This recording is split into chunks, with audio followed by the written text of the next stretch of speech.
Market से करोड़पति कैसे बने, शेयर बाजार क्यों जरूरी है, शेयर बाजार का अभ्यास भारत में क्यों करना है, शेयर बाजार क्यों बना है, शेयर बाजार कितने रुपए से शुरू कर सकते हैं, शेयर बाजार का अभ्यास कहाँ पे होता है, इन सारे प्रश्नों के जवाब मिलेंगे इस वीडियो में। हम देखते हैं कि स्टॉक मार्केट की जब भी बात आती है तो एक सेंटेंस हर समय फास्ट फॉरवर्ड या फास्ट स्पीड से बोला जाता है, investment in security subject to market risk. क्या समझे? शेयर मार्केट में इन्वेस्टमेंट करने से पहले या शेयर मार्केट में अभ्यास करने की शुरुआत करने से पहले जोखिम के बारे में सोच। ये जो पढ़ाई करनी है, ये जो शेयर बाजार की बात सीखनी है, उसमें भी मैं आपको ये बात बता देना चाहता हूँ कि आप पहले इसको समझिए, पहले सीखिए। ठीक तरह से इसको समझ के करेंगे तो लाभ ही लाभ होगा, और गलती होगी तो नुकसान ही नुकसान होगा। और फिर आप मत कहना कि आपके वीडियो देख के मैंने ये अभ्यास शुरू किया या इन्वेस्टमेंट किया और मेरा लॉस हो गया। इसलिए मैं पहले बोल रहा हूँ investment in security subject to market risk. यहाँ पे भी ये बात लागू होती है। आप पहले समझिए और फिर इन्वेस्ट कीजिए, सीखिए और फिर इन्वेस्ट कीजिए। देखिए कितनी आपकी तरक्की होती है, कितना आपको लाभ होता है। आपको मैं अमीर बने वैसा देखना चाहता हूँ, आप करोड़पति बने। लॉस की बात नहीं करनी है, मुझे प्रॉफिट हुआ है, मुझे आपका वीडियो देख के बहुत ही लाभ हुआ है, मैं बहुत ही आगे बढ़ा हूँ, वैसी आगे की वीडियो में कमेंट चाहिए, आपके पासबुक में एंट्री चाहिए, आपके अकाउंट में पैसे आना चाहिए। ये बात करने के लिए ये वीडियो बना रहे हैं। एक मिथ चलता है, शेयर बाजार से नुकसान ही होता है, शेयर बाजार से नुकसान ही होता है, शेयर बाजार में लॉस ही होता है, शेयर बाजार में बहुत से लोगों ने आत्महत्या की है, बस शेयर बाजार ये है वो है। पर उसके विपरीत ये नहीं देखते कि शेयर बाजार में जो सबसे बड़े इंसान हैं, जो सबसे बड़े दिग्गज है, राधा किशन दामानी जी को देखिए, राकेश झुनझुनवाला को देखिए,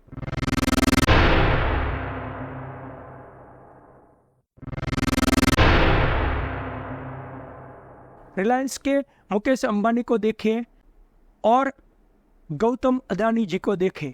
इन सारे लोगों ने कैसे पैसे बनाए, कैसे करोड़पति बने। और हमारे हर्षद मेहता जी को किस तरह से याद करते हैं, इनको स्कैम के साथ याद करते हैं। कितना बड़ा दिमाग था, कितने बड़े इंसान थे। और दूसरी ओर देखें तो फॉरेन में क्यों ज़्यादा से ज़्यादा लोग इन्वेस्टमेंट करते हैं। फॉरेन में 60% से ज़्यादा लोग इन्वेस्टमेंट करते हैं, जबकि भारत में 10% तक ही लोग, मैक्सिमम देखें तो 3 से 10% लोग ही इन्वेस्टमेंट करते हैं। बहुत दुख की बात है। ये इतनी पैसे की गंगा बहती है और हम लोग वहाँ पे थोड़ा गंगा जल लेते भी नहीं हैं। और एक तथ्य ऐसा भी है कि शेयर बाजार में 90% लोग लॉस कर रहे हैं।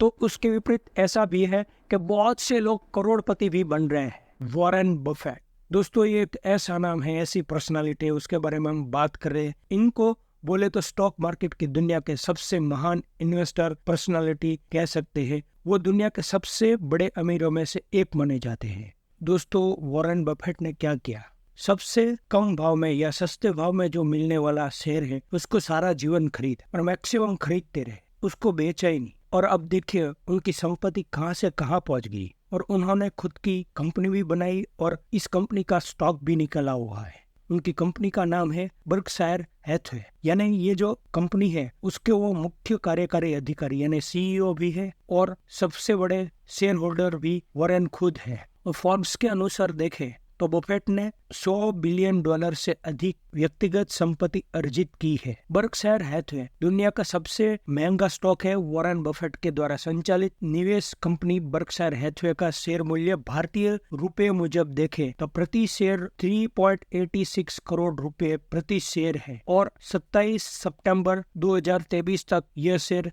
4.5 करोड़ रुपए प्रति शेयर पर कारोबार कर रहा था। और हम लोग छोटी सी शुरुआत करने से डरते हैं। हमारे केंद्रीय गृह मंत्री अमित शाह जी ने भी अच्छे शेयरों में निवेश किया है। हम उन्हें दूसरे राकेश झुनझुनवाला या राधा किशन दामानी कह सकते हैं, बड़े बिग बुल कह सकते हैं। अमित शाह देश में गौरव के साथ शेयर बाजार में निवेश करते हैं, जो हमारे लिए एक प्रेरणा है। तो हम क्या तय करेंगे, हमको भी पैसे कमाने हैं तो उसके लिए ठीक से पढ़ाई करनी है, ठीक से इसको समझना है। इस तरह से हम बरोबर अपने जहन में उतारेंगे, ठीक से समझेंगे, फिर आगे बढ़ेंगे तो सफलता जरूर मिलेगी। और दूसरी तरह से देखें तो सारा जीवन हमारा रिस्क पे चलता है। और बहुत ही फेमस डायलॉग है ना, रिस्क है तो इश्क है। इस तरह से हम देखें तो ये जो हमारे राकेश झुनझुनवाला जी हैं, उन्होंने रिस्क के ऊपर बहुत ही अच्छा बोला कि रिस्क न लेना सबसे बड़ा रिस्क है, और जो रिस्क नहीं लेता है वो जीवन में कुछ नहीं कर सकता है। इसलिए हमको थोड़ा बहुत रिस्क लेना चाहिए। और ये उन्होंने ऐसे ही नहीं बोला था, उन्होंने क्यों बोला था? देश को डुबाने के लिए नहीं, देश की प्यास बुझाने के लिए बोला था। शेयर बाजार को क्या हम बिजनेस की तरह लेते हैं? देखिए, कोई भी हम जॉब करें या बिजनेस करें, इससे पहले हम क्या करते हैं? बहुत सारी पढ़ाई करते हैं, फिर बहुत सारी ट्रेनिंग लेते हैं, उसके बाद उसकी प्रैक्टिस करते हैं। और शेयर बाजार में क्या हम प्रैक्टिस करने से पहले क्या पढ़ाई करते हैं? उसको ठीक से सीखते हैं, और लॉस होता है तो फिर चिल्लाते हैं लॉस होता है, लॉस होता है। पर क्या हम इसको सीरियसली बिजनेस की तरह लेते हैं? शेयर बाजार में भी लॉस होता है, तो इसको एक बिजनेस का हिस्सा समझिए। और बहुत से दोस्तों को मैंने देखा है कि ट्रेड को मजाक बना के रखा है। बहुत सारा लॉस होता है तो भी वो समझते हैं प्रॉफिट होगा होगा होगा। अरे भाई, प्रॉफिट होगा ये बात समझ के इतना सारा लॉस मत करो, काटो उसको, फिर बचाओ अपने आप को, तब जाके संभल पाओगे, तब जाके उसमें प्रॉफिट होगा। ये स्टॉक मार्केट बना क्यों है? स्टॉक मार्केट से इन्वेस्टर अपना फाइनेंशियल प्रोटेक्शन कर सकता है, और ये जो बड़ी बड़ी कंपनियां हैं वो पैसे इकट्ठा करके बहुत बड़े प्रोजेक्ट शुरू कर सकते हैं। और इससे दूसरा क्या होगा कि बहुत सारे लोगों को रोजगारी मिलेगी। शेयर बाजार क्या क्या नहीं है? शेयर बाजार ऐसे देखें ना तो एक बहुत बड़ा साइंस है। शेयर बाजार इकोनॉमिक्स है, शेयर बाजार स्टैटिस्टिक है, शेयर बाजार मैथ्स है, शेयर बाजार आर्ट्स है। शेयर बाजार देखें तो बहुत बड़ा फंडामेंटल एनालिसिस है, शेयर बाजार टेक्निकल एनालिसिस है। शेयर बाजार ऐसे बोले तो क्या क्या नहीं है। शेयर बाजार मैं बोलूँ तो एक गोल्डन माइन है, एक पैसों की खदान है। कोई कहता है कि ये शेयर बाजार है, उसको सरल शब्दों में समझाइए। तो शेयर बाजार है, उसको हम फाइनेंशियल मार्केट कह सकते हैं। इससे क्या होता है? इन्वेस्टर अपना पैसा कंपनी में इन्वेस्ट करता है, हिस्सेदारी लेता है, शेयर खरीदता है, और इससे क्या होगा? कंपनी का जो मार्केट वैल्यू है उसमें परिवर्तन आता है, बदलाव आता है। इससे जो इन्वेस्टर होता है, पैसे लगाने वाला होता है, उसको लाभ या हानि होती है। इस तरह से हम कहें तो ये जो शेयर मार्केट है उसको फाइनेंशियल कंडीशन का रिफ्लेक्शन कह सकते हैं। पहले पेपर ट्रेडिंग करना है। बहुत सारे लोग हैं वो शेयर बाजार की शुरुआत किसी से सुन के, किसी से टिप्स लेके या कोई वीडियो देख के शुरू कर देते हैं। पर मैं बोलता हूँ पहले आपको इसको सीखिए। सीखने के बाद आप पहले खाली पेपर ट्रेडिंग करें, यानी कि पेपर के ऊपर ट्रेड करें। समझ लो कि कोई स्टॉक है, उसका भाव अभी 100 रुपये चल रहा है, और 15 दिन के बाद उसका भाव 150 हो गया। यानी कि आप, मैं एक एग्जाम्पल के तौर पे ले रहा हूँ, 15 दिन के बाद आप कोई भी टाइम पे समझो कि 15-20 दिन के बाद 50 रुपये उसमें बढ़ गए। ऐसे आपने 100 शेयर लिए होते तो समझ लीजिए 50 मल्टीप्लाई बाय 100 यानी कि 5,000 रुपये आपका प्रॉफिट हो गया। ऐसा मैं एग्जाम्पल के तौर पे बोल रहा हूँ। 15 दिन आप कोई भी टाइम उसको ले या बेच कर सकते हो। सिंपल ये है कि पेपर में नोट करना है कि मुझे आज इतना प्रॉफिट हुआ, फिर कितना लॉस हुआ। ये सब देख के आप समझिए कि आप में बहुत ही कॉन्फिडेंस आ गया, तो फिर आगे बढ़िए। आपने पहले जो स्टॉक को बाय कर लिया था उसको जब भी प्रॉफिट आए तब उसको सेल कर दीजिए और प्रॉफिट बुक कर लीजिए। इतना सिंपल मैथ्स है। स्टॉक मार्केट को कैसे शुरू करें? स्टॉक मार्केट को आप छोटे से सेटअप से शुरू कर सकते हैं। एक मोबाइल से शुरुआत कर सकते हैं। आप समझिए, इसके लिए आपको पहले क्या करना होगा? एक अच्छा ब्रोकर ढूंढना होगा, और फिर छोटी सी KYC की प्रक्रिया होती है, और 1-2 दिन के बाद आपका डीमैट अकाउंट शुरू हो जाता है और आप स्टॉक को बाय और सेल कर सकते हो।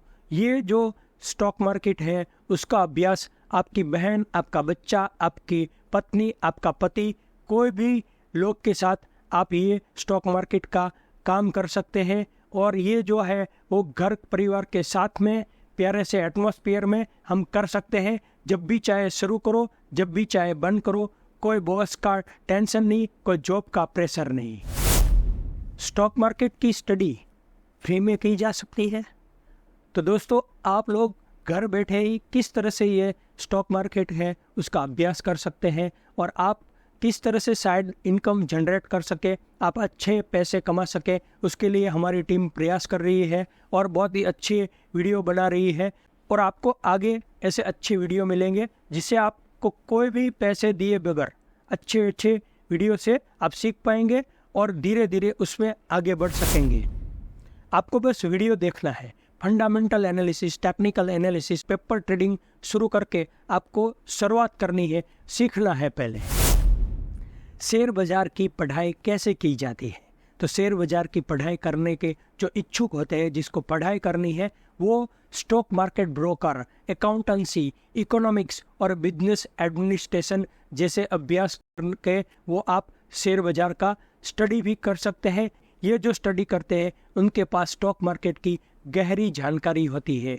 और मैं बोलूँ तो जो ग्रेजुएट और पोस्ट ग्रेजुएट होता है वो इसका जो स्टडी होता है वो भी कर सकते हैं। क्या शेयर बाज़ार की शुरुआत मैं 500 रुपये से कर सकता हूँ?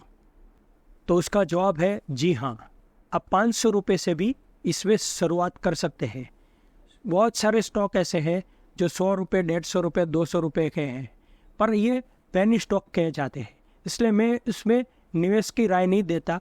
पर आप जो निफ्टी 50 के बहुत अच्छे स्टॉक होते हैं उससे शुरुआत करें, छोटी सी भी शुरुआत करें, क्योंकि ये छोटी शुरुआत करेंगे तो आप खाली रोज नहीं, हो सके तो महीने का एक शेयर खरीदिए। 100 रुपये का, 150 रुपये का, 200 रुपये का, 500 रुपये के अंदर 5 स्टॉक आ जाएंगे। या फिर आप 500 रुपये का एक स्टॉक भी खरीद लीजिए।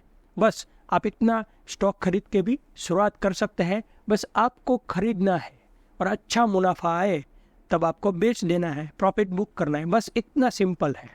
शेयर मार्केट एक ऐसा गहरा कुआं है जो पूरे देश की प्यास बुझा सकता है। बहुत से लोगों को प्रश्न होता है कि मैं अच्छे स्टॉक कैसे ढूंढे? तो मैं तो ये बोलूँगा कि अपने आसपास झांको और शेयर तलाश लो। यानी कि हम लोग क्या देखते, सुबह उठ के ब्रश करते तो कोलगेट देखते हैं, फिर हम लोग खाते हैं तो ब्रिटानिया का बिस्किट खाते हैं, या फिर कपबोर्ड देखे तो गोदरेज का कपबोर्ड होता है। ऐसे ही हमको तलाशना है। हमारे आसपास की जो बातें होती है, जो कंपनी देखते हैं, उसी में इन्वेस्टमेंट करना है और कोई उसका बड़ा साइंस नहीं है। इतना खाली करोगे तो भी बहुत बेनिफिट होगा। और ऐसी कंपनी है, उसकी हम बात करें तो सबसे पहली कंपनी है ब्रिटानिया, जो 131 साल पुरानी कंपनी है।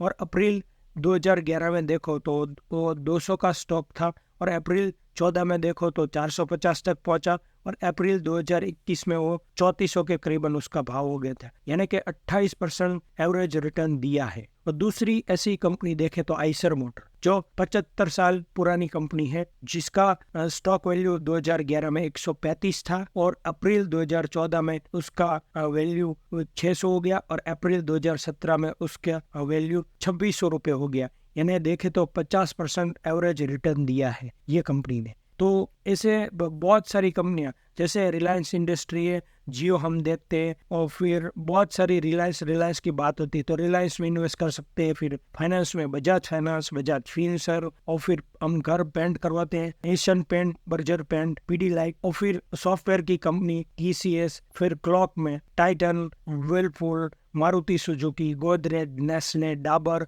DMart, SBI, HDFC bank, ICICI bank, Jubilant food, Divi's lab. ऐसे हमारे आसपास की जो कंपनियां हैं उसको देखे तो वो बहुत ही अच्छी कंपनी है, उसमें इन्वेस्टमेंट कर सकते हैं। अच्छे स्टॉक में हम हाई डिविडेंड स्टॉक को भी हमारे पोर्टफोलियो में जगह दे सकते हैं। बहुत सारे अच्छे हाई डिविडेंड स्टॉक मिल सकते हैं। दोस्तों, इम्पोर्टेंट पॉइंट है, उसमें ये बात भी ध्यान रखनी है कि कंपनी है वो लगातार ग्रोथ नहीं हो रही है, कैश फ्लो नहीं है, कंपनी में प्रॉफिट नहीं बन रहा है, तो वहाँ पे निवेश न करें। कम से कम ये भी ध्यान रखें कि वो कंपनी 11-12 साल पुरानी हो। ये कंपनी है जो उसमें उसका ट्रैक रिकॉर्ड सही होना चाहिए, और कंपनी का जो ट्रैक रिकॉर्ड ही अच्छा नहीं होगा, कोई इलीगल एक्टिविटी होती रहेगी, तो ऐसे स्टॉक में इन्वेस्ट न करें।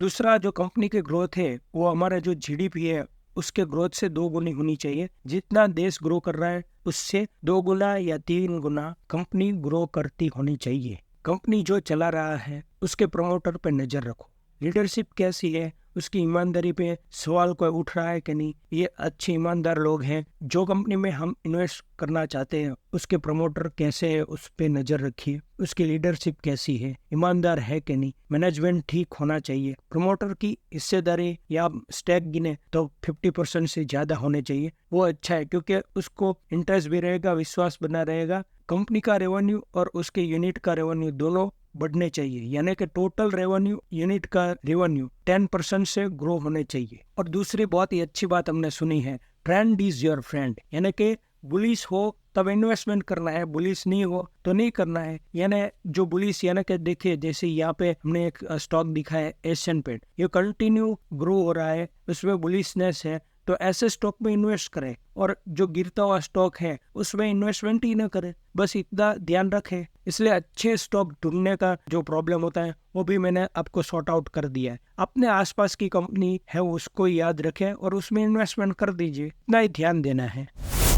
इन्वेस्टमेंट में सबसे जो ऊपर आते हैं ऐसा जो सेगमेंट है इन्वेस्टमेंट है, उसमें देखिए तो रिटर्न कितना मिलता है, तो देखिए फिक्स डिपॉजिट है उसमें 7% मिलता है, डेब्ट फंड में 6%, रियल एस्टेट में 5%, सेविंग अकाउंट में 4%, करंट अकाउंट में 0 के करीबन ही मिलता है, म्यूचुअल फंड में 15%, शेयर मार्केट में 20% के करीबन मिलता है। तो आप चाहे तो देखिए डायरेक्ट एक छोटा सा स्टॉक खरीद के इन्वेस्ट कर सकते हैं, इनडायरेक्ट यानी कि म्यूचुअल फंड खरीद के भी इन्वेस्टमेंट कर सकते हैं। दोस्तों, हम लोगों को अभी भी ट्रस्ट नहीं आता है कि स्टॉक मार्केट में इन्वेस्टमेंट क्यों करना है। तो अब हम एक एग्जांपल देखते हैं। एक स्टॉक है जिसका नाम है एशियन पेंट, उसकी जो है स्प्लिट हिस्ट्री या स्टॉक की हिस्ट्री देखें तो पता चलेगा एक स्टॉक कहाँ से कहाँ पहुँचा। एक नॉर्मल अमाउंट से वो स्टॉक अभी बोले तो करोड़ों का हो गया है। दोस्तों देखिए, विप्रो स्टॉक है उसकी स्प्लिट हिस्ट्री देखे, वो स्टॉक है उसकी जो हिस्ट्री देखे तो पता चलता है कि 1980 में हमने सिर्फ 100 शेयर खरीदे होते तो आज ये स्टॉक की वैल्यू करोड़ों की हो गई है। सफल निवेशक को ये जो स्टॉक मार्केट है वो कौशल्य, ज्ञान और अनुशासन को प्रदान करता है। इसलिए भारत में स्टॉक मार्केट का अभ्यास करके बहुत सारा डेवलपमेंट कर सकते हैं। इससे इन्वेस्टर मार्केट रिस्क को समझ के और फाइनेंशियल गोल की प्राप्ति कर सकता है। इसलिए ये जो है भारत में स्टॉक मार्केट सीखने की बहुत सारी आवश्यकता है। जैसे कि undertaking the market dynamics, share बाजार dynamic and influenced by various factor. Share बाजार का अभ्यास करने से व्यक्तियों को यह समझने में मदद मिलती है कि बाजार कैसे ऑपरेट होता है, कीमतें कैसे निर्धारित होती है, कौन से फैक्टर है जो बाजार की मूवमेंट को संचालित करते हैं, डिराइव करते हैं। और फिर रिस्क मैनेजमेंट, जोखिमों का प्रबंधन। स्टॉक में निवेश करने में जोखिम शामिल होता है और नियंत्रित वातावरण में अभ्यास करने से व्यक्तियों को जोखिमों को मैनेज करना है, कम करना सीखना है, उसमें मदद मिलती है। ये इन्वेस्टर्स को वास्तविक वित्तीय परिणामों, फाइनेंशियल कॉन्सिक्वेंस के बिना विभिन्न रणनीतियां, डिफरेंट स्ट्रेटेजी का परीक्षण करने की अनुमति देता है, परमिशन देता है। फाइनेंशियल एजुकेशन, वित्तीय शिक्षा। स्टॉक मार्केट को हमारी फाइनेंशियल सिस्टम का की कंपोनेंट कह सकते हैं। स्टॉक मार्केट में स्टडी करके व्यक्ति अपनी वित्तीय साक्षरता बढ़ा सकता है। You can enhance your financial literacy. आप financial instrument, market trend, economic indicator के बारे में जान सकते हो। इन्वेस्टमेंट स्ट्रेटेजी डेवलपमेंट, निवेश रणनीति का विकास।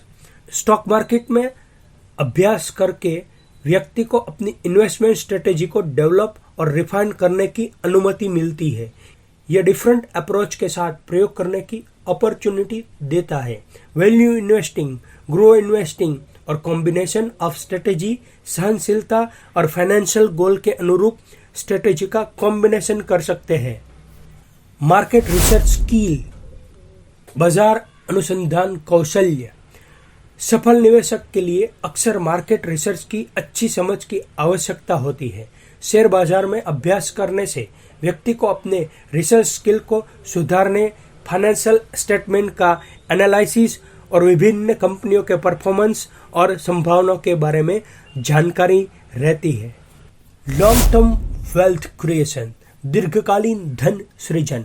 दीर्घकालीन वेल्थ क्रिएशन के लिए शेयर बाजार में कैसे नेविगेट किया जाए, यह समझना महत्वपूर्ण है। यह अभ्यास इन्वेस्टर को पोटेंशियल इन्वेस्टमेंट अपॉर्चुनिटी के अवसर की पहचान करने में सक्षम बनाता है, जो उन्हें लॉन्ग टर्म फाइनेंशियल ऑब्जेक्टिव के साथ अलाइन होती है, संरेखित होती है। प्रिपरेशन फॉर रियल इन्वेस्टमेंट, वास्तविक निवेश के लिए तैयारी। बाजार में वास्तविक पैसा लगाने से पहले व्यक्ति को अपनी रणनीति का अभ्यास करने के लिए use the simulated trading platform का उपयोग कर सकते हैं, यानी कि आप पेपर ट्रेडिंग से शुरुआत कर सकते हैं। इससे आपका आत्मविश्वास बढ़ेगा और उनके इन्वेस्टमेंट डिसीजन के संभावित परिणामों को समझने में आपको मदद मिलेगी। अडॉप्टिंग टू मार्केट चेंजेस, बाजार में बदलाव के अनुरूप ढलना। Stock markets economics conditions, geopolitical events and technological advancement जैसे वेरियस फैक्टर से प्रभावित हो सकता है। अभ्यास करने से निवेशकों इन्वेस्टर्स को बदलती बाजार की स्थितियों के अनुरूप ढलने और अपनी स्ट्रेटेजी को एडजस्ट करने में मदद मिलती है। साइकोलॉजिकल प्रिपेयर्डनेस, मनोवैज्ञानिक तैयारी, मानसिक तैयारी।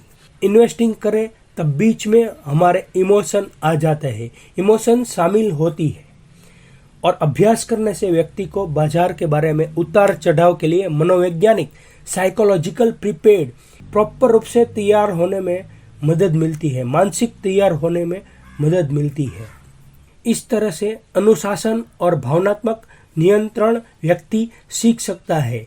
It teach discipline and emotions control, जो सक्सेसफुल इन्वेस्टिंग के लिए आवश्यक है। डाइवर्सिफिकेशन अंडरस्टैंडिंग, विविधीकरण समझ। निवेश में विविधीकरण एक प्रमुख सिद्धांत है। डाइवर्सिफिकेशन इज की प्रिंसिपल इन इन्वेस्टिंग। शेयर बाजार में अभ्यास करने से व्यक्ति को यह समझने में मदद मिलती है कि डिफरेंट एसेट क्लासेस और इंडस्ट्रीज में जोखिम ध्यान में रख के एक डाइवर्सिफाइड पोर्टफोलियो कैसे बनाया जाए। सफल निवेश के लिए आवश्यक कौशल्य, ज्ञान, अनुशासन विकसित करने के लिए भारत में शेयर बाजार में अभ्यास करना बहुत ही आवश्यक है। यह व्यक्ति को डिसीजन मैनेज स्किल का प्रबंधन करने और अपने फाइनेंशियल गोल को प्राप्त करने की दिशा में काम करने के लिए एक अधिकार देता है, एम्पावर्ड करता है। शेयर बाजार में निवेश करने से फाइनेंशियल फ्रीडम मिलता है। यह आपको अपने पैसे को विभिन्न स्रोतों में निवेश करने की स्वतंत्रता प्रदान करता है। समृद्धि की संभावना, शेयर बाजार में इन्वेस्ट करने से आपको अच्छा डिविडेंड मिलता है। अगर आपने ठीक समय पर और सही शेयर्स में इन्वेस्ट किया है तो इन्फ्लेशन, मुद्रास्फीति के खिलाफ सुरक्षा। शेयर बाजार में निवेश करके आप अपनी धनराशि को इन्फ्लेशन के खिलाफ सुरक्षित रख सकते हैं, क्योंकि शेयरों की वैल्यू बढ़ सकती है और इससे आपकी इन्वेस्टमेंट की वैल्यू भी बढ़ सकती है। कंपनियों के साथ सहयोग, शेयर बाजार में इन्वेस्ट करके आप उन कंपनियों के सहयोग कर सकते हैं जिसमें आप इन्वेस्ट कर रहे हैं, और इससे उन्हें ग्रो होने में मदद मिलती है। वो कंपनी डेवलप होगी तो हमारा भी मुनाफा बढ़ेगा। और सबसे इम्पोर्टेंट बात है, रिटायरमेंट के लिए बचत करें। शेयर बाजार में रिटायरमेंट के लिए भी आप बचत कर सकते हैं। स्टॉक मार्केट में इन्वेस्ट करना एक आवश्यक साधन हो सकता है जिससे आप अपने रिटायरमेंट के लिए बचत कर सकते हैं, प्लानिंग कर सकते हैं। दोस्तों, हमने बहुत सारे टॉपिक कवर किए हैं, फिर भी बहुत से ऐसे टॉपिक हैं जो मैं फटाफट अब कवर करूंगा।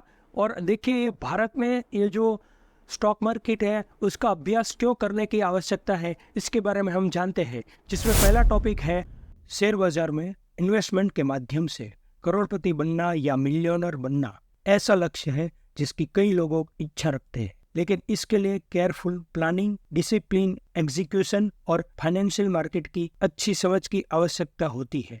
स्टॉक मार्केट में करोड़पति बनने की दिशा में आगे बढ़ने के लिए आइए और फटाफट स्टेप्स देखते हैं और थोड़े पॉइंट रिपीट कर लेते हैं जो आपको बहुत काम आएगा। Educate yourself, learn the basic, read books and resources. यानी कि आप थोड़ा बेसिक सीख लीजिए और हो सके तो थोड़ी अच्छी बुक्स पढ़े। और मैं रिकमेंडेड करूंगा आप the intelligent investor by Benjamin Graham, ऐसी जो बुक्स है या फिर हिंदी में बहुत सारी अवेलेबल बुक हैं, उसको आप पढ़िए, पहले समझिए। सेट क्लियर फाइनेंशियल गोल, आपका जो फाइनेंशियल गोल है उसको प्रॉपर करें। और हो सके तो जो आपका रिटायरमेंट प्लान है या आपको जो घर लेना है, बच्चों की पढ़ाई, इंश्योरेंस करना है, गोल्ड सिल्वर में इन्वेस्ट करना है, ऐसे जो आपके फाइनेंशियल गोल है वो फिक्स करें। बिल्ड अ सॉलिड फाउंडेशन, बहुत समय ऐसा होता है हमें इमरजेंसी फंड है उसकी रिक्वायरमेंट होती है, कई समय जॉब छूट जाए या फिर कोई घर में ऐसी स्थिति आए काम नहीं कर सके, तो 3-6 महीने तक हम सर्वाइव करें, ऐसे ही हमारे पास अमाउंट होनी चाहिए जो इमरजेंसी के रूप में काम आ सके। और फिर मैनेज डेब्ट, यानी कि आपका जो लोन है, पर्सनल लोन है, उसको हो सके तो जल्दी से भर दीजिए, तो ब्याज कम लगेगा और आपका जो हाई जो इंटरेस्ट लगता है उसके पीछे हैवी इंटरेस्ट लंबे टाइम तक जो आपका जो इन्वेस्टमेंट जर्नी है उसको डिस्टर्ब कर सकता है। इसलिए जल्दी से हो सके तो ऐसे जो डेब्ट है उसको जल्दी से भरपाई कीजिए। क्रिएट अ डाइवर्सिफाई पोर्टफोलियो, यानी कि आप अलग अलग जो डिफरेंट सेक्टर है उसके स्टॉक लीजिए या फिर आप बॉन्ड है, रियल एस्टेट है, उसमें इन्वेस्ट कीजिए। अलग अलग जगह पे इन्वेस्ट करके रखें, जिससे कहीं भी इंटरेस्ट ज्यादा मिल रहा है तो बेनिफिट हो और कहीं पे भी कम हो तो एक इंटरेस्ट में एवरेज हो सके। इसलिए अपने पोर्टफोलियो को हो सके तो डाइवर्सिफाई रखें जिससे मैक्सिमम लाभ मिल सके। लॉन्ग टर्म पर्सपेक्टिव, यानी हो सके तो इन्वेस्टमेंट है अपना उसको लॉन्ग टर्म की तरह से इन्वेस्ट करें। बार बार हो सके तो उसको अपना जो इन्वेस्टमेंट किया है उसको तोड़िए मत, यानी बीच में से उठा मत लीजिए, लंबे समय तक इन्वेस्ट करें। कंसिस्टेंट इन्वेस्टिंग, आप कोई भी एक अमाउंट है उसको रेगुलरली इन्वेस्ट करें, यानी समझ लो कि आप 200-500 रुपए मंथ के बचा सकते हैं तो कंटिन्यू बचाइए और लॉन्ग टर्म के लिए बचे, जिससे मार्केट में कोई वॉलेटिलिटी आए या कोई प्रॉब्लम आए, वो ऊंच नीच हो जाए तो भी हमारा इन्वेस्टमेंट डिस्टर्ब न हो। यानी नियमित रूप से एक दिमाग में बिठा दीजिए कि मैं इतना इन्वेस्टमेंट कम से कम तो हर महीने करूंगा। और री इन्वेस्ट डिविडेंड, जैसे कि जो हमको ऐसे इन्वेस्टमेंट किया है तो डिविडेंड के रूप में एक इनकम होती है, तो वो इनकम को भी फिर से हो सके तो री इन्वेस्ट कर दीजिए, जिससे आपका इन्वेस्टमेंट है वो बढ़ जाएगा। स्टे इन्फॉर्म्ड, मार्केट रिसर्च, यानी कि रेगुलरली आप जो मार्केट है उसको और रिसर्च करते रहे, जिससे आप मार्केट से कनेक्ट रह सके। उसके जो अलग अलग जो इकोनॉमिकल पोजीशन होती है या जो भी फेरफार आते हैं उसको हम और दिमाग में रख के इन्वेस्टमेंट में जरूरी बदलाव कर सकते हैं, समझ सकते हैं। या बहुत सारी कंपनी आती है उसके बारे में जाने तो उसकी इंडिविजुअल इंफॉर्मेशन हमें मिल सकती है। और स्टे डिसिप्लिन, यानी इमोशन इसके अंदर नहीं लाना है। जो आपको लग रहा है कि बहुत अच्छा प्रॉफिट हो रहा है तो आप ले सकते हैं जरूरत है तो, या फिर आपको लगता है कि बहुत लॉस हो रहा है तो आप जो इन्वेस्टमेंट किया हुआ है उसको उठा लीजिए, क्योंकि इमोशन ला के बोलेंगे कि नहीं आने वाले समय में अच्छा रिटर्न आएगा, मैं होल्ड करके रखता हूँ। ऐसे कोई भी किसी भी प्रकार के इमोशन बीच में मत लाइए। जो भी जैसा डिसीजन लेना है वो ले लीजिए और बड़ा फ्लक्चुएशन आए उससे अपने आप को बचाइए। टेक कैलकुलेटेड रिस्क, यानी हो सके तो जितना रिस्क उठा सके उतना ही उठाइए। और जो रिस्क लेके इन्वेस्टमेंट मत कीजिए जिससे रात को सो भी न सके, ऐसी हालत नहीं होनी चाहिए। यूटिलाइज टैक्स एडवांटेज अकाउंट, यानी कि जो रिटायरमेंट अकाउंट है, जो कोई सीनियर सिटीजन है या बहुत से ऐसे एम्प्लॉय है जिनको लाभ मिलता है टैक्स में, जो बहुत सारे इन्वेस्टमेंट होता है उसमें टैक्स सेविंग होता है, तो ऐसे जो इन्वेस्टमेंट है उसका मैक्सिमम लाभ लीजिए। जैसे कि 401 के और IRA का जो अकाउंट होता है उसमें बहुत सारे बेनिफिट मिलते हैं, तो ऐसे जो इन्वेस्टमेंट है उसका जो टैक्स बेनिफिट देता है उसका लाभ लीजिए। और शुरू में हो सके तो बार बार मैं बोलता हूँ कि फाइनेंशियल एडवाइजर की या प्रोफेशनल जो एडवाइस देते हैं उनकी आप सलाह भी ले सकते हैं। बी पेशेंट, ये लॉन्ग टर्म अप्रोच के लिए बात कही गई है, क्योंकि बहुत सारे लोग ऐसे होते हैं कि लॉन्ग टर्म अप्रोच के लिए सोचते नहीं है, लंबा समय रखते नहीं है, बीच में उस इन्वेस्टमेंट को काट लेते हैं तो प्रॉपर बेनिफिट नहीं होगा। जो हो सके तो पेशेंट रखें और इन्वेस्टमेंट को बनाए रखें। Review and adjust, regular evolution, periodically review and adjustment. आपका जो पोर्टफोलियो है उसका पीरियोडिकली रिव्यू करना चाहिए, देखना चाहिए इंटरेस्ट मिल रहा है, कितना अमाउंट अपना हो गया, तो उसको रोज नहीं पर समझ लो कि 15 दिन महीने में एक बार देखें और जो भी चेंजेस आते हैं उसको हम इसमें एडजस्ट कर सकते हैं, और जो फाइनेंशियल गोल जो हमने रखा है उसके तभी जा रहा है कि नहीं, वो सब हमको वहाँ पे रिव्यू करता रहना चाहिए हमारा पोर्टफोलियो उसको, और जरूर हो तो एक अच्छी स्ट्रेटेजी बना के एडजस्टमेंट भी करना चाहिए। कंटिन्यू लर्निंग, हमें जो अपडेट रहना है, हमें आगे बढ़ना है, हमारे गोल अचीव करना है, फाइनेंशियल गोल अचीव करना है, तो कंटिन्यू लर्निंग करते रहना चाहिए, जिससे हम जो नए जो स्ट्रेटेजी बना सके और हमारा जो फाइनेंशियल गोल है उसको अचीव कर सकते हैं। निवेश से जुड़े जोखिमों के प्रति हमेशा सचेत रहें और ऐसे निर्णय लें जो आपको फाइनेंशियल गोल और रिस्क एपेटाइट के अनुरूप हो, और याद रहे कि शेयर बाजार में परिणामों की गारंटी नहीं होती है। पास्ट परफॉर्मेंस, पिछला प्रदर्शन भविष्य के परिणामों का संकेत नहीं होता है, इसलिए अपना खुद का रिसर्च करें और फिर फाइनेंशियल एडवाइजर की जरूर हो तो सलाह लीजिए। बाकी आप बहुत ही अच्छी तरह से इन्वेस्टमेंट करें, मैक्सिमम आपको अच्छा बेनिफिट होगा। स्टॉक मार्केट में जो बार बार शब्द सुनाई देता है वो है निफ्टी। तो हम बोले तो ये निफ्टी क्या है? ये निफ्टी मतलब निफ्टी 50, नेशनल स्टॉक एक्सचेंज 50, यानी कि ये 50 ऐसी कंपनियां हैं जो लार्ज कैपिटल उसका होता है, वो कंपनी से ये बना होता है, और ये एक प्रकार का इंडेक्स कह सकते हैं, सूचकांक कह सकते हैं। इससे बहुत ही मार्केट का वैल्यूएशन पता चलता है, ये एक बेंचमार्क की तरह उपयोग किया जाता है, और इससे पता चलता है कि शेयर मार्केट कहाँ जाएगा, ऊपर जाएगा या नीचे जाएगा। बहुत सारा डिसीजन इससे लिया जाता है। बहुत ही इम्पोर्टेंट वर्ड है निफ्टी। देखिए ये जो निफ्टी है उसका पी हम चेक करें तो भी पता चलता है कि अभी इन्वेस्टमेंट कर सकते हैं या नहीं कर सकते। P is equal to price earning ratio, कितने रुपए लगाओ तो मुझे कितने रुपए मिलेंगे, ये सिंपली हम समझ लीजिए कि पी रेशियो है। पी निफ्टी का भी होता है और इंडिविजुअल शेयर का भी होता है, और सबसे हम देखें चार्ट में देखें निफ्टी का पी 10 से 30 के बीच में रहता है, और सबसे नीचे रहता है जैसे कि 10 के आसपास 11, 12, 13, तो ज़्यादा पैसा लगा दीजिए, इससे आपको कम रुपए लगाने से ज़्यादा रिटर्न मिलेगा। और सबसे ऊपर हो रहता है 30 के आसपास, यानी कि 26, 27, 28, 29, तब कम लगाइए या मत लगाइए। नीचे है तो लगाइए और ऊपर है तो प्रॉफिट बुक कर लीजिए, बस इतना ध्यान रखना है। और बहुत से लोगों को ऐसा होता है कि ये जो निफ्टी होती है उसका पी कहाँ से जान सकते हैं, तो इसके लिए हमने एक ये देखिए ये चार्ट बनाया है, इसमें दिखा है निफ्टी का पी 12 से नीचे एक ही बार आया था जो अच्छा माना जाता है। ऐसे बहुत कम समय होता है, पर 12 से 15 है तो हम बोले तो ये बहुत ही एक्सपेंसिव नहीं है, तो ये स्ट्रॉन्ग बाय सिग्नल कह सकते हैं। उसमें वो टाइम पे हमें जो फंडामेंटली स्ट्रॉन्ग स्टॉक है उसमें इन्वेस्ट करना चाहिए। 15 से 20 में एवरेज कह सकते हैं, वो समय पे हम बाय भी कर सकते हैं और जो पोजीशन है उसको बनाए भी रख सकते हैं। और 20 के 25 के बीच में पी हो तब उसको एक्सपेंसिव कह सकते हैं। इसमें हो सके तो 80% प्रॉफिट है, उसको है ना फिर बुक कर लीजिए या दूसरी जगह लगा दीजिए। और निफ्टी का पी जब 25 से 30 के बीच में हो तो उसको एक्सट्रीमली एक्सपेंसिव कह सकते हैं।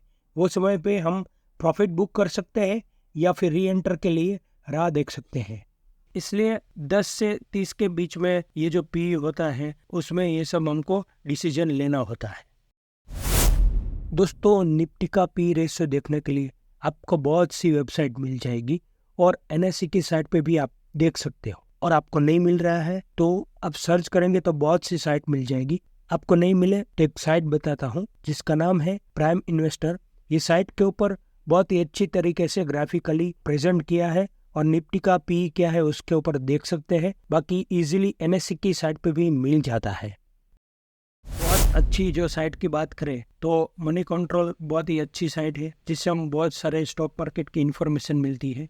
दूसरी ऐसी साइट है investing.com, इसके ऊपर बहुत सारा अच्छा स्टॉक मार्केट का रिसर्च कर सकते हैं, प्लान कर सकते हैं। दूसरी खुद ये बीएससी की साइट और ये जो हमारा नेशनल स्टॉक एक्सचेंज है उसके NSE की साइट, वो खुद ही इतनी इंफॉर्मेशन उसके अंदर है कि आपको कहीं पे जाने की ज़रूरत नहीं होती है। ये इतनी अच्छी साइट है, हिंदी में और इंग्लिश में अवेलेबल है। तो आप इनका स्टडी कीजिए और धीरे धीरे इंफॉर्मेशन गैदर होगी, अच्छा नॉलेज होगा, तो फिर हम आगे बढ़ सकते हैं। दोस्तों, हमें होता है कि ETF की शुरुआत निवेशकों के लिए अच्छी है कि नहीं।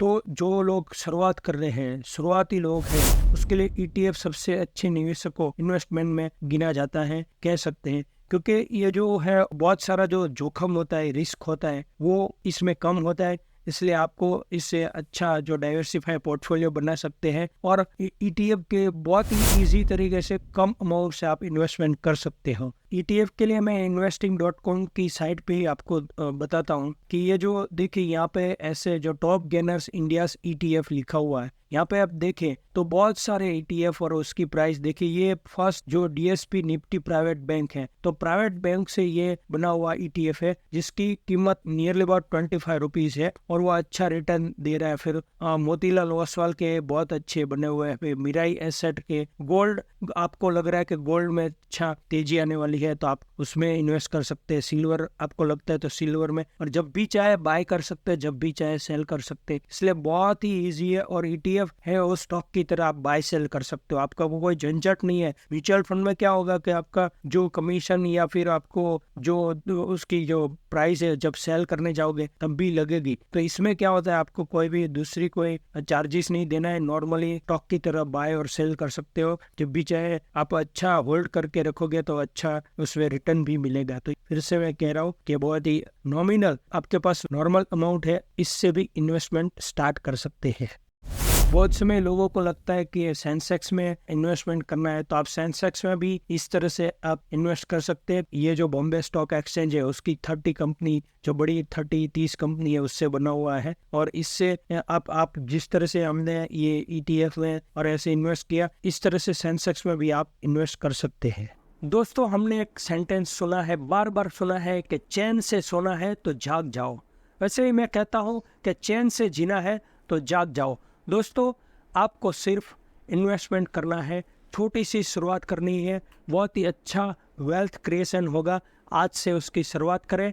और दोस्तों, ये जो वीडियो है उसको देखना है, सिर्फ आपको इतना करना है, और जिसको ज़रूरत है उस तक ही वीडियो को पहुंचाइएगा। और हमने डिस्क्रिप्शन में एक लिंक रखी है, टेलीग्राम लिंक है। वो टेलीग्राम लिंक इसलिए रखी है सिर्फ कि आप हमसे जुड़ सको और मुझे जब भी चाहे तो मैं आपको कोई अच्छा वीडियो है या कोई फ़ोटो है या एक्सेल शीट शेयर कर सकूं। और दूसरा क्या है, 2-3 अच्छी वीडियो है उसकी लिंक रख रहा हूं, जिससे आप उसके डिटेल में इंफॉर्मेशन ले सको। और कुछ नहीं हमने रखा है, आप सिर्फ शुरुआत करें, आप सिर्फ सीखें, आपका अच्छा वेल्थ क्रिएशन हो, ऐसी हम शुभकामनाएं करते हैं। इस तरह से अच्छे वीडियो के साथ, नए विचार के साथ फिर मिलेंगे।